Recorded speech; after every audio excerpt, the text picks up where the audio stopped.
Google సంస్థతో AP ప్రభుత్వం కీలక ఒప్పందం కుదుర్చుకున్న నేపథ్యంలో మాజీ ఎమ్మెల్యే వర్మ హర్షం వ్యక్తం చేశారు. పిఠాపురంలోని టీడీపీ కార్యాలయం నుంచి కోటగుమ్మం సెంటర్ మీదుగా భారీ ర్యాలీ నిర్వహించారు. ఇచ్చిన హామీ ప్రకారం నిరుద్యోగులకు 15,000 డిఎస్సీ ఉద్యోగాలు ఇచ్చిన ఘనత కూటమి ప్రభుత్వానిదేనని అన్నారు. గూగుల్ రాకతో దేశానికి ఏపీ తలమానికం కాబోతుందని, ఆర్థిక రాజధానిగా విశాఖ ఎదుగుతుందని చెప్పారు. విజన్ ఉన్న నాయకుడు చంద్రబాబు రాష్ట్రానికి సీఎంగా ఉండటం గర్వకారణమని కొనియాడారు.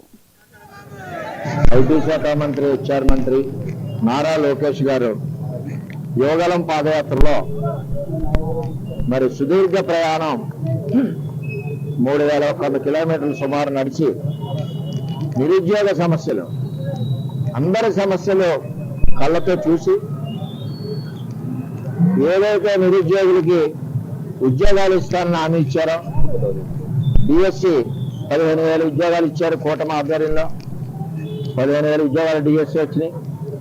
అలాగే ఈరోజు ఈ దేశానికే గర్వకారణం చంద్రబాబు నాయకత్వంలో కూటమి ప్రభుత్వం, లోకేష్ గారు మంత్రిగా ఈరోజు అమెరికా ఒక్కచోట ఉన్న గూగుల్ కంపెనీని ఈరోజు లోకేష్ గారు పట్టుదలతో కష్టపడి కృషి చేసి నారా లోకేష్ గారు ఈరోజు గూగుల్ కంపెనీని ప్రధానమంత్రి గారి సహకారంతో చంద్రబాబు నాయుడు గారు, లోకేష్ గారు ఈరోజు గూగుల్ కంపెనీని విశాఖపట్నానికి ఇవ్వడం నిజంగా మన ఆంధ్రప్రదేశ్కి అంత గర్వకారణం అని చెప్పి తెలియజేస్తున్నాం.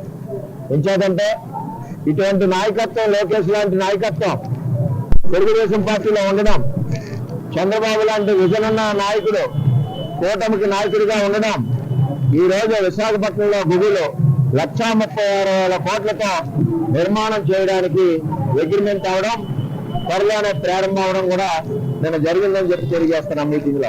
ఐటీ శాఖ